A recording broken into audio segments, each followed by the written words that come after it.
There's a shortage of drivers now, aren't there? Yes. Why? Why is there a shortage of drivers now? I don't know. There's not one answer I can give you. Right? It's a tough life. Yeah. Away from the family, high divorce rates. Yeah. Society has changed over the years. Okay? Everybody wants to work Monday to Friday, be home on the weekends. You want to be able to do more with your wife and your kids. You don't want, the old driver, used to. Back when I started driving truck, there was no logbooks. Yeah, so you could drive 16 hours a day if you needed to, right? I used to drive 20. Wow. There was times I'd drive 22 hours straight. Really? Stop for 2 or 3 meals and just drive. Leave Edmonton. Back then we didn't have the horsepower that we do today. Right? So it would take you 19, 20 hours to get from Edmonton to here. Right? Today you can do it in 11 or 12. It's crazy. It's 8 hours off. Yeah. That's an entire work day. Yeah. Well, I don't know if you could do it in 11 or 12, but, Faster. Let's say faster. I'm saying you could do it quite a bit faster than what you can today because you have the horsepower, you have better roads, you have truck passing lanes, you never had all that stuff back in those days, right?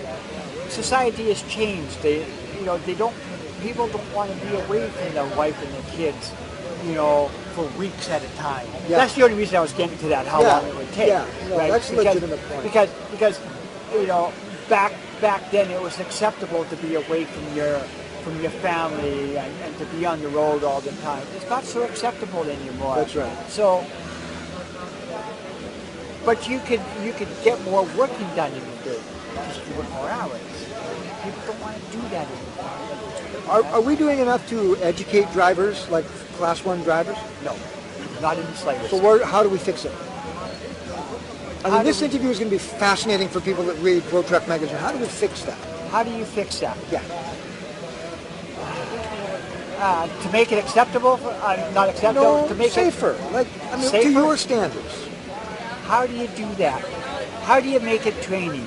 Okay, first of all, you have to stop the Class 1 driving schools from offering a cheap $1,200 course. You have to stop that in its tracks. Because all that does is teach them how to drive a tractor trailer around Town. the town. Yep, that's exactly what I went through. Right? It doesn't teach them to actually drive on the highway. It doesn't teach them how to drive in the mountains. It doesn't teach them how to chain up. It doesn't teach them how to have various different types of loads. It doesn't teach them any of that. Right?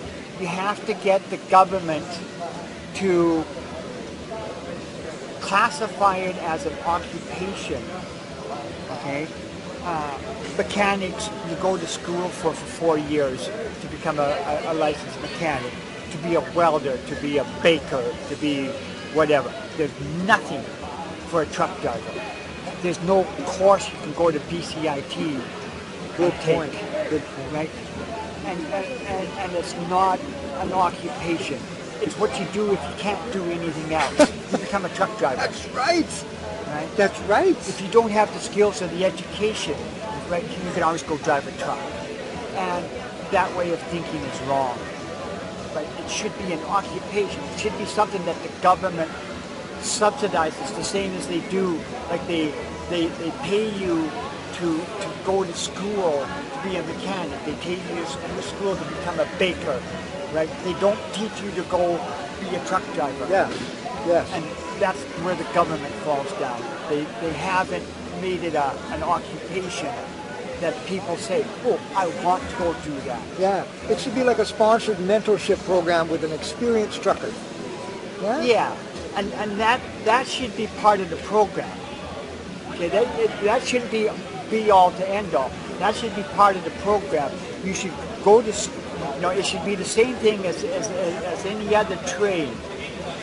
You should go to work for a company like Jeeps or old school trucking, and you should go there and you should be able to drive with that company for 10 months out of the year, and then go to a classroom and get taught the basics of what you're doing, of the theory behind it. Yeah. Not just to get into truck and drive the truck. You should have to go to school to learn how to fix that truck if it breaks down in the road, how to do the paperwork, how to do all the other little things. There should even be a class on how to deal with the stress of family life and stuff like that. Wow, wouldn't that be something? It would. They should teach you all those things. It's the same as what they do.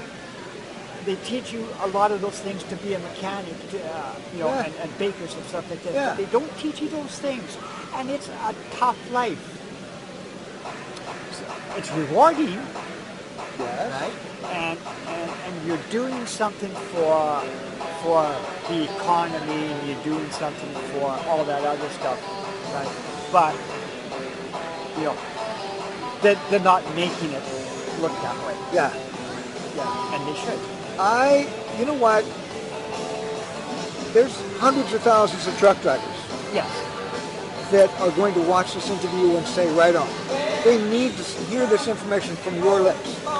And I am honored to have you on the show. I'm serious. Thank you. You fill me with joy because you're giving us hope. You're saying this is the problem. This is the problem, and I know what I'm talking about.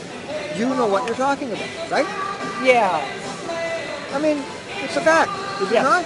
Oh, it is. I mean, I've been involved for 60 years. I've been involved 60.